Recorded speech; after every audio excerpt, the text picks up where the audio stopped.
ओम शांति।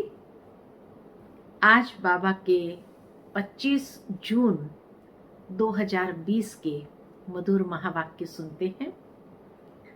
आज की मुरली में बाबा ने कहा, दूर देश का रहने वाला आए देश पर आए। और वो दूर देश का रहने वाला किस लिए आते हैं? तो बाबा कहे, तुम बच्चों को बेहद का सुख देने के लिए आता। लेकिन बेहद के सुख का आधार है बेहद की नॉलेज। और ये बेहद की नॉलेज को जितना हम ग्रहण करते हैं, अर्थात बाबा कहे, इस राजयोग की शिक्षा से ही तुम राजाई पद को प्राप्त करते हैं। दूसरा बाबा ने कहा कि ये हमारा ईश्वरीय कुटुंब है, जहाँ 1 रोज का भी बच्चा है तो 8 रोज का भी बच्चा है, तो पुराना बच्चा भी बहुत है। तो इसीलिए सुनते हैं आज बाबा के शिक्षा भरे मधुर महावाक्य। ओम शांति। मीठे बच्चे, बेहद के सुखों के लिए तुम्हें बेहद की नॉलेज मिलती है। तुम फिर से राजयोग की शिक्षा से राजाई ले रहे हो। प्रश्न है, तुम्हारा ईश्वरीय कुटुंब किस बात में बिल्कुल ही निराला है? उत्तर है, इस ईश्वरीय कुटुंब में कोई 1 रोज का बच्चा है, कोई 8 रोज का, लेकिन सब पढ़ रहे हैं। बाप ही टीचर बनकर अपने बच्चों को पढ़ा रहे हैं। यह है निराली बात। आत्मा पढ़ती है, आत्मा कहती है बाबा। बाबा फिर बच्चों को 84 जन्म की कहानी सुनाते हैं। गीत है, दूर देश का रहने वाला आया देश पर आए। ओम शांति। वृक्षपतिवार उसका नाम रख दिया है बृहस्पति। यह त्योहार आदि तो वर्ष वर्ष मनाते हैं। तुम हर हफ्ते बृहस्पति डे मनाते हो। सतगुरुवार हमारे लिए बृहस्पति डे है। वृक्षपति अथवा इस मनुष्य सृष्टि रूपी झाड़ का जो बीज रूप है, चैतन्य है, वही इस झाड़ के आदि मध्य अंत को जानते हैं। और जो भी वृक्ष है वह सब जड़ होते हैं। यह है चैतन्य। इनको कहा जाता है कल्प वृक्ष। इनकी आयु है 5000 वर्ष। और यह वृक्ष 4 भाग में है। हर चीज 4 भाग में होती है। यह दुनिया भी 4 भाग में है। अब इस पुरानी दुनिया का अंत है। दुनिया कितनी बड़ी है, यह ज्ञान कोई भी मनुष्य मात्र की बुद्धि में नहीं है। यह है नई दुनिया के लिए नई शिक्षा। और फिर नई दुनिया का राजा बनने के लिए अथवा आदि सनातन देवी देवता बनने के लिए शिक्षा भी नहीं है। भाषा तो हिंदी ही है। बाबा ने समझाया है, जब दूसरी राजाई स्थापन होती है तो उनकी भाषा अलग होती है। सतयुग में क्या भाषा होगी? सो बच्चे थोड़ा थोड़ा जानते हैं। आगे बच्चियां ध्यान में जाकर बतलाती थी, वहां कोई संस्कृत नहीं है। संस्कृत तो यहाँ है ना। जो यहाँ है वह फिर वहां नहीं हो सकती। तो बच्चे जानते हैं यह है वृक्षपति। उनको फादर रचता भी कहते हैं, झाड़ का। परमात्मा है ही सारे मनुष्य सृष्टि झाड़ का बीज रूप और रचता भी है। यह है चैतन्य बीज रूप। वह सब होते हैं जड़। बच्चों को सृष्टि के आदि मध्य अंत को भी जानना चाहिए ना। इस समय नॉलेज न होने कारण मनुष्य को सुख नहीं है। यह है बेहद की नॉलेज, जिससे बेहद का सुख होता है। हद की नॉलेज से कागविष्ठा समान सुख मिलता है। तुम जानते हो हम बेहद के सुख के लिए अभी पुरुषार्थ कर रहे हैं। फिर से ये फिर से अक्षर सिर्फ तुम सुनते हो। फिर से अक्षर बाबा कहे, तुम बच्चे ही सुनते हो। तुम ही फिर से मनुष्य से देवता बनने के लिए ये राजयोग की शिक्षा प्राप्त कर रहे हो। यह भी तुम जानते हो, ज्ञान का सागर बाप निराकार है। निराकारी तो बच्चे आत्माएं भी है, लेकिन सबको अपना अपना शरीर है।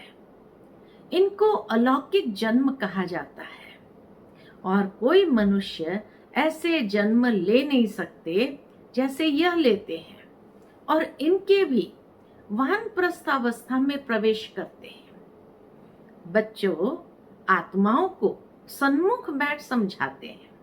परमात्मा बच्चों को सन्मुख बैठ समझाते हैं, और कोई आत्माओं को बच्चे बच्चे कह न सके। कोई भी धर्म वाला हो जानते हैं शिव बाबा हम आत्माओं का बाबा है, वह तो जरूर बच्चे बच्चे ही कहेंगे। बाकी कोई भी मनुष्य आत्मा को ईश्वर नहीं कह सकते हैं, बाबा नहीं कह सकते। यूं तो गांधी को भी बापू कहते थे, म्युनिसिपैलिटी के मेयर को भी फादर कह देते हैं, परंतु वह फादर है सब देहधारी। तुम जानते हो हमारे आत्माओं का बाप हमको पढ़ाते हैं। बाप घड़ी घड़ी कहते हैं अपने को आत्मा समझो। वह बाप आकर पढ़ाते भी आत्माओं को है। यह है ईश्वरीय कुटुंब। बाप के इतने ढेर बच्चे हैं, तुम भी कहते हो बाबा हम आपके हैं। तुम बच्चे हो गए, कहते हैं बाबा हम 1 रोज का बच्चा हूं, 8 रोज का बच्चा हूं, मास का बच्चा हूं। पहले जरूर छोटा ही होगा, बल 2-4 दिन का बच्चा ही है, परंतु ऑर्गन्स तो बड़े हैं ना। इसलिए सब बड़े बच्चों को पढ़ाई चाहिए। जैसे ही बच्चे बड़े होने लगते हैं, बाबा कहे पढ़ाई चाहिए। जो आते भी है सबको बाप पढ़ाते हैं। जो भी बच्चे आते हैं सबको बाप पढ़ाते हैं। तुम भी पढ़ते हो। बाप के बच्चे बने, फिर बाप समझाते हैं तुमने 84 जन्म कैसे लिए हैं। बाप कहते हैं मैं भी बहुत जन्म के अंत में इनमें प्रवेश करता हूं और फिर पढ़ाता हूं। बच्चे जानते हैं यहाँ हम बड़े से बड़े टीचर के पास आए हैं, जिससे ही फिर यह टीचर्स निकले हैं, जिनको पंडे कहते हैं। वह भी सबको पढ़ाते रहते हैं। जो जो जानते जाएंगे पढ़ाते रहेंगे। पहले पहले तो समझाना ही यह है, 2 बाप है ना, एक लौकिक और दूसरा पारलौकिक। बड़ा तो जरूर पारलौकिक बाप हो गया, जिनको भगवान कहा जाता है। तुम जानते हो अभी हमको पारलौकिक बाप मिला है और किसी को पता नहीं है। धीरे धीरे जानते जाएंगे। तुम बच्चे जानते हो हम आत्माओं को बाबा पढ़ाते हैं। हम आत्माएं ही एक शरीर छोड़ फिर दूसरा लेंगी। ऊंचते ऊंच देवता बनेंगे। ऊंचते ऊंच बनने के लिए ही आए हैं। कई बच्चे चलते चलते ऊंचे से ऊंची पढ़ाई को भी छोड़ देते हैं। बाबा को यही वंडर लगता है। किसी न किसी बात में संशय आ जाता है, या माया का कोई तूफान सहन नहीं कर सकते हैं। काम महाशत्रु से हार खा लेते हैं। इन्हीं कारणों से पढ़ाई छूट जाती है। काम महाशत्रु के कारण ही बच्चों को बहुत सहन करना पड़ता है। बाप कहते हैं कल्प कल्प तुम अबलाएं माताएं ही पुकारती हो। कहते हैं बाबा हमको नंगन होने से बचाओ। बाप कहते हैं याद के सिवाय और कोई रास्ता नहीं है। याद से ही बल आता जाएगा। माया बलवान की ताकत कम होती जाएगी, फिर तुम छूट जाएंगे। इस लड़ाई में बाबा कहे धीरे धीरे माया की ताकत कम होती जाएगी। ऐसे बहुत बंधन से छूटकर आते हैं, फिर अत्याचार होना बंद हो जाता है।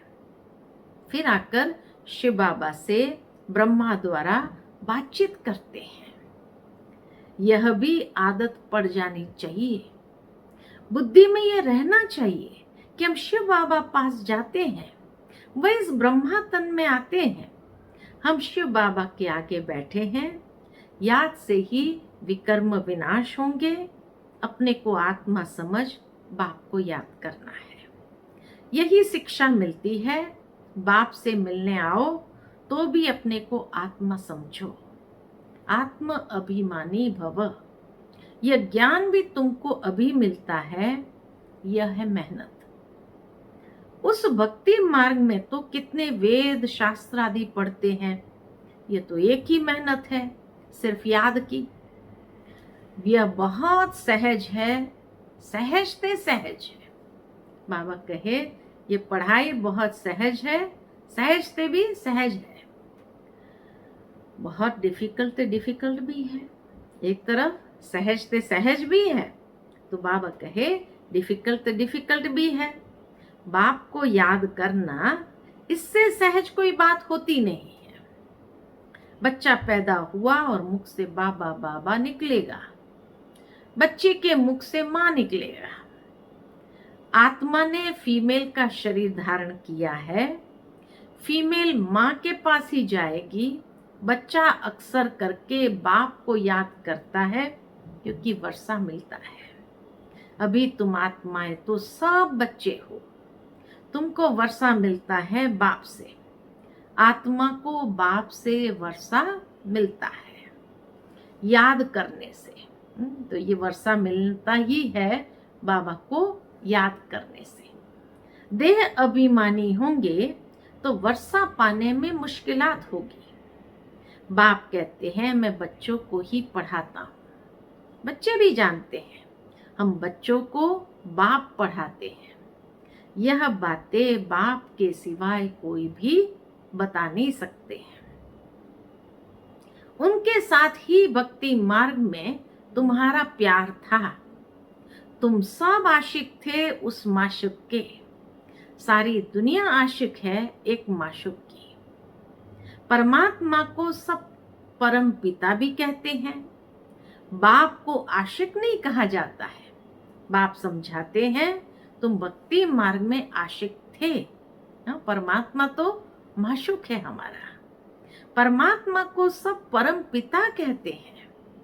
तो बाप समझाते हैं बाप को आशिक नहीं कहा जाता है। बाप समझाते हैं तुम भक्ति मार्ग में आशिक थे, अभी भी है, अभी भी बहुत है, परंतु परमात्मा किसको कहा जाए इसमें बहुत मूंझते हैं।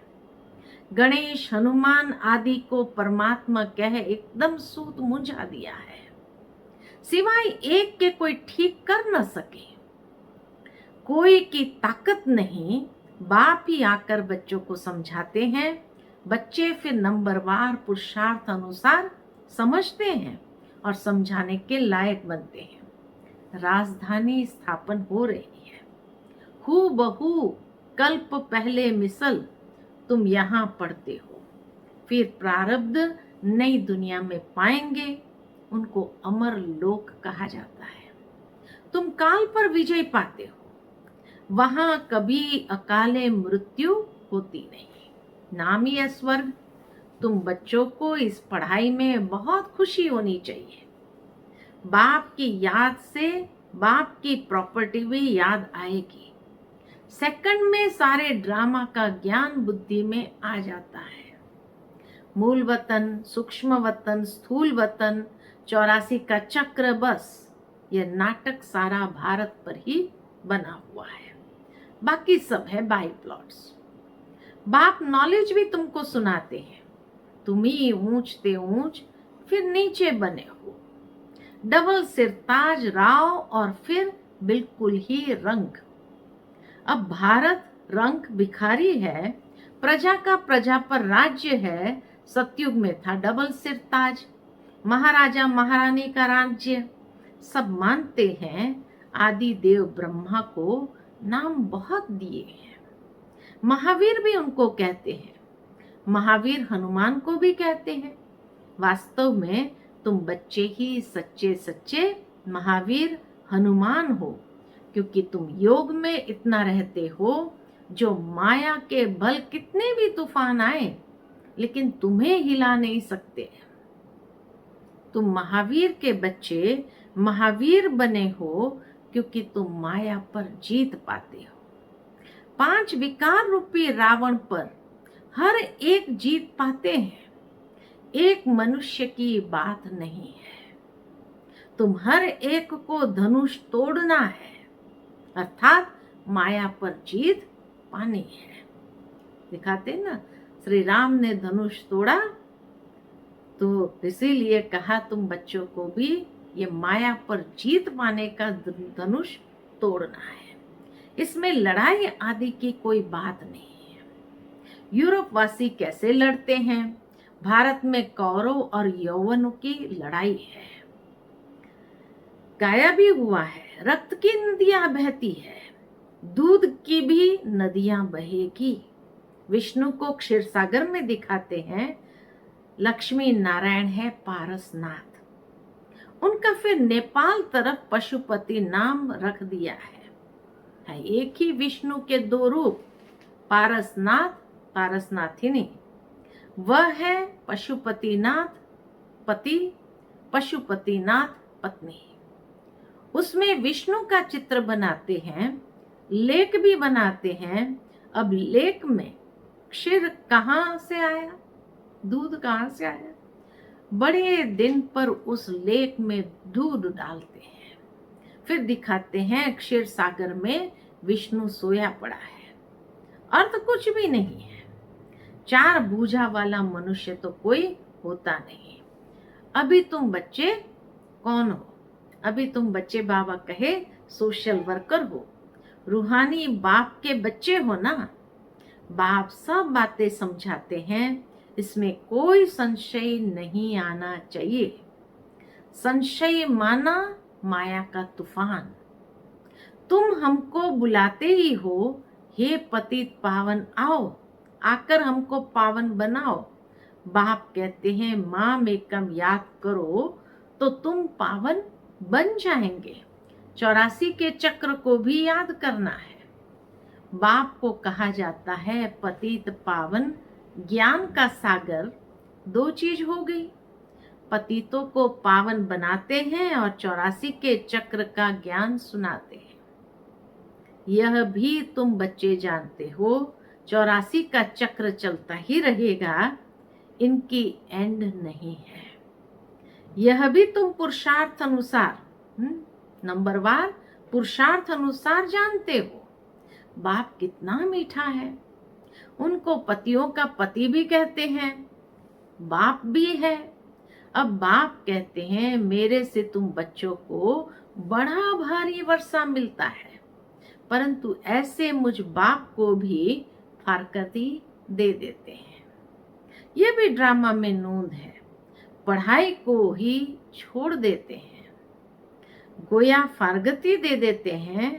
तो कितना बेसमझ है। जो अक्लमंद बच्चे हैं वह सहज ही सब बातों को समझकर दूसरों को पढ़ाने लग पड़ेंगे।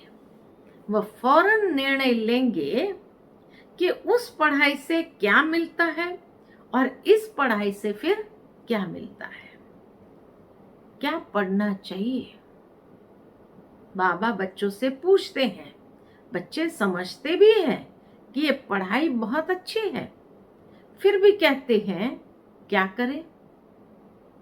जिस्मानी पढ़ाई नहीं पढ़ेंगे तो मित्र संबंधी आदि नाराज होंगे। बाप कहते हैं दिन प्रतिदिन टाइम थोड़ा होता जाता है, इतनी पढ़ाई तो पढ़ नहीं सकेंगे। इतनी पढ़ाई है, पढ़ नहीं सकेंगे। बड़े जोर से तैयारियां हो रही है, हर प्रकार से तैयारी होती है ना, दिन प्रतिदिन एक दो में दुश्मनी बढ़ती जाती है। कहते भी है ऐसी ऐसी चीजें बनाई है जो फट से सबको खलास कर देंगे। तुम बच्चे जानते हो ड्रामा अनुसार अब लड़ाई लग नहीं सकती, इस समय लड़ाई नहीं लग सकती है। राजा स्थापन होनी है, तब तक हम भी तैयारी कर रहे हैं, यह भी तैयारी करते हैं। तुम्हारा पिछाड़ी में बहुत प्रभाव निकलने का है। गाया भी जाता है, अहो प्रभु तेरी लीला। ये इस समय का ही गायन है, यह भी गाया हुआ है, तुम्हारी गति मत न्यारी, सब आत्माओं का पाठ न्यारा। अभी बाप तुमको श्रीमत दे रहे हैं कि माम एकम याद करो तो विकर्म विनाश होंगे। कहाँ श्रीमत, कहाँ मनुष्य की मत। तुम जानते हो विश्व में शांति सिवाय परमपिता परमात्मा के कोई करा न सके। 100% पवित्रता सुख शांति 5000 वर्ष पहले मुआफिक ड्रामा अनुसार स्थापन कर रहे हैं। 5000 साल पहले जिस तरह से किया था वैसे स्थापन कर रहे हैं। कैसे? सो आकर समझो। तुम बच्चे भी मददगार बनते हो, जो बहुत मदद करेंगे वह विजय माला के दाने बनेंगे। तुम बच्चों के नाम भी कितने रमणीक थे, वह नाम की लिस्ट एल्बम में रख देनी चाहिए। तुम बट्ठी में थे, घर बार छोड़ बाप के आकर बने, एकदम बट्ठी में आकर पड़े। ऐसी पक्की बट्ठी थी जो अंदर कोई भी आ नहीं सकता था। और अभी लॉकडाउन के कारण मधुबन भी ऐसा किला बनता जा रहा है जो कोई भी बाहर वाला नहीं आ रहा है अंदर। जब बाप के बन गए तो फिर नाम जरूर होना चाहिए। सब कुछ सरेंडर कर दिया, इसलिए नाम रख दिया। वंडर है ना, आपने सबके नाम रखे। अच्छा, मीठे मीठे सिकिल दे बच्चों प्रति माता पिता बाप दादा का याद प्यार और गुड मॉर्निंग। रूहानी बाप की रूहानी बच्चों को नमस्ते। नमस्ते। अच्छा, हम रूहानी बच्चों की रूहानी माता पिता बाप दादा को याद प्यार, गुड मॉर्निंग, नमस्ते, शुक्रिया बाबा, शुक्रिया। धारणा के लिए मुख्य सार है। आज की मुरली में बाबा ने कहा, पहली पॉइंट, तुम बच्चों को किसी भी बात में संशय बुद्धि नहीं बनना है। माया के तूफानों को महावीर बन पार करना है। ऐसे योग में रहो जो माया का तूफान हिला न सके। दूसरी पॉइंट, अक्लमंद बन अपनी जीवन ईश्वरीय सेवा में लगानी है। अक्लमंद बन अपनी जीवन ईश्वरीय सेवा में लगानी है। सच्चा सच्चा रूहानी सोशल वर्कर बनना है। रूहानी पढ़ाई पढ़नी है और पढ़ानी है। आज का मुरली का वरदान है, संकल्प रूपी बीज को कल्याण की शुभ भावना से भरपूर रखने वाले विश्व कल्याणकारी भव। संकल्प रूपी बीज को कल्याण की शुभ भावना से भरपूर करने वाले विश्व कल्याणकारी भव। जैसे सारे वृक्ष का सार बीज में होता है, ऐसे संकल्प रूपी बीज हर आत्मा के प्रति, प्रकृति के प्रति शुभ भावना वाला हो।